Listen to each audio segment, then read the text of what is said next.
Hey YouTube faithful, Heavenly Prepper here. Today I'm making a video that's pretty important to me. I had some correspondence with an online friend, and he had some objections and issues with the Christian faith, with Jesus in particular, and I have volunteered to go over these issues and or questions or objections one by one and give to the best of my ability my 2 cents in regards to how this individual feels. Okay, so I'm going to give my best analysis here, and before I start, I want to just give you a quick background. This individual, my online friend here, has an upbringing in the Catholic Church. Okay, and I've got a lot of Catholic friends, and I have a lot of ex-Catholic friends. And when I say ex-Catholic, I mean they're no longer Catholic. They're still my friend.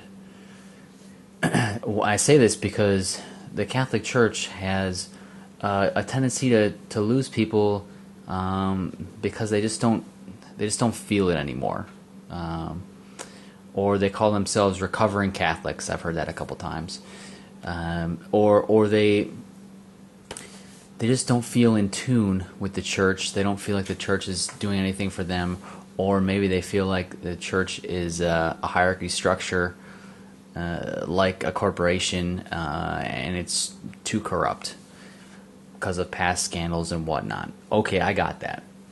Now, I was not raised Catholic. I'm not Catholic. I'm just giving you my understanding and background of Catholic friends I have. Okay.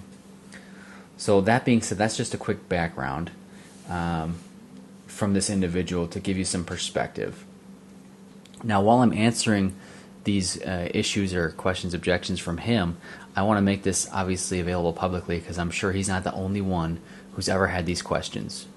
So hopefully somebody else will be able to benefit from this as well.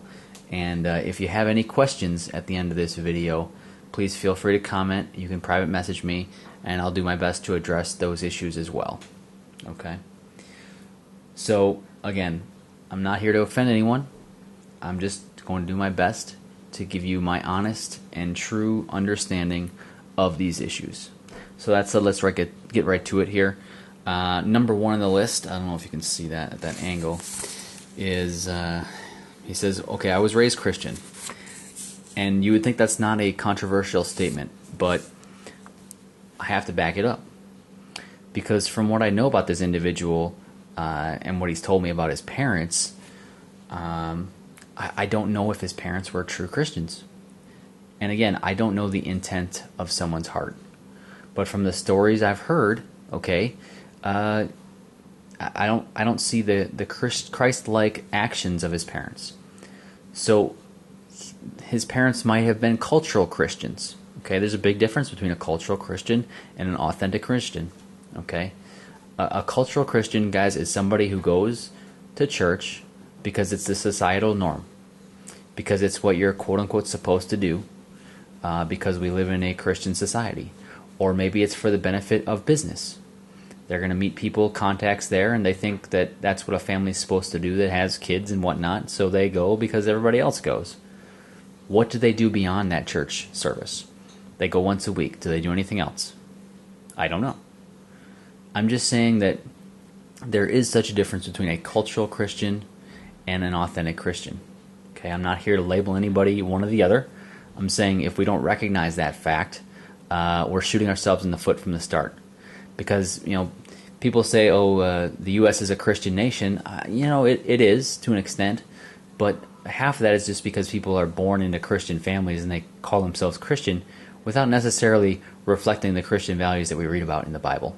Okay, and that's where we get the hypocrisy from, and then other nations judge us because we don't act like Christ, and they're right a lot of times. Okay, so I just want to get that out there. I was raised Christian does not necessarily mean that A, you are a Christian, or B, that your family was Christian. Okay, you really have to observe that for yourself and make that determination for yourself. I can't make that for you, but I just wanted to state that up front. Okay. Number two. That is the only answer. And when I say that's the only answer, he's referring to Christianity. that's kind of issue number 2, is how can Christianity be the only answer? And you'll see this question or objection a lot if you're doing any reading on skepticism, atheism, agnosticism. Okay, this question is an issue that every belief system has to deal with. Okay, you think that Islam doesn't have this problem?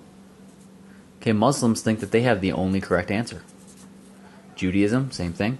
Okay, if I was a Buddhist or a Hindu, it's not that I have the only answer, it's that, we all have the answer. And we're going to be reincarnated. So this is not a problem that's strictly a Christian problem. But here's the deal, guys. Truth, in and of itself, is exclusive. It's exclusive.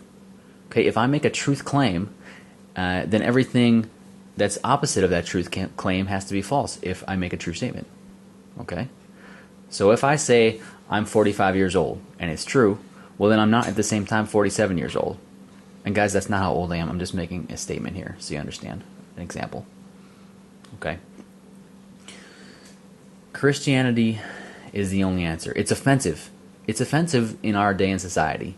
It wasn't offensive a while ago, years ago. But that's not the issue, really. It's just that people easily get offended today when you make a statement of truth. Or a statement that's exclusive to one thing or another. But guys, that's what truth statements are. They are exclusive. There's no way around this. Okay? It affects our sensibilities, but it doesn't take away from the accuracy of the statement.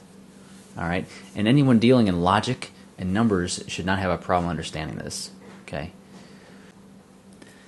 Okay, one last point before we move on here is while religions often agree on how to act or behave, they're vastly different in regards to what they believe in. Simply because certain religions have similar beliefs in, let's say, treating others with dignity, respect, and the way you want to be treated, golden rule type stuff, it does not mean that they're A, the same, or B, that they have the same core principles that are anywhere near one another. Okay? There's a big difference between man-made religion and spirituality too. And I agree with my online friend here in regards to you don't necessarily need a church telling you what to do to have spirituality. And if you're able to read the Bible, do you necessarily need a church that you're attending that has all these traditions and having you do extra stuff? No, you don't. Okay? You need a relationship with God. That's what's important. All right, let's move on to this next point. Number 3 here. Is the Bible reliable? Okay, and that's my summation. His wording was, has the Bible been manipulated to sell Jesus as more than he was? And that's a legitimate argument or point, if you will, and I could see how somebody might make that. Now, the Bible, the New Testament, is the most well-documented manuscript in all of antiquity. The number of copies that we have scattered all over the world in the original Greek, in Latin, is more copies, like by times a factor of 10, than the next piece of antiquity. Okay, if you wanted to say that this document, this New Testament, has been altered, well, it's real easy. Well, it's not real easy, but one could just look at those original manuscripts in the Greek and make a translation. Okay, it's not like we've had since the year 00 or 33 one translation, one copy, and then that guy copied it in a different language, and that guy copied in a different language, and it's like the phone game. Okay, and now it doesn't say anything. No, there's 5,000 copies of the original text, all in different locations. You can bump them against each other, guys. Okay, this isn't something that's just made up. It's documented. It's the most well-documented manuscript in history. Okay, and the Old Testament speaks for itself. We got the Dead Sea Scrolls. I mean, we're not even getting into the Old Testament right now, but just from the fact that Jesus talked about the Old Testament was verified in Dead Sea Scrolls. It was legitimate, and many other documents. and everything he talked about. I mean, if we can believe Jesus in the New Testament, we can believe the Old Testament because Jesus taught about the Old Testament. Okay, so it was verifiable. Now, you might say that's circular reasoning, but it's not. Okay, if we believe in Jesus and we believe what he taught and was saying, well, he taught from the Old Testament. Okay, so ipso facto, the Old Testament's legitimate if you believe in Jesus. Now, is the Bible reliable? Why would it not be? Okay, we've got 39 books in the Old Testament, 27 books in the New Testament. All, if you read them, they all have this common theme. And you're talking about over thousands of years, many different authors, but they all come together to basically sum up the same thing. God's love for the world, his son's death on the cross for us, and what we need to do. Okay, I mean, that's the real short story. But in my opinion, the Bible is reliable. Now, on the other hand, religion can manipulate the Bible. Okay, you've got ways to do it though outside of adjusting the Bible. Okay, you've got oral traditions.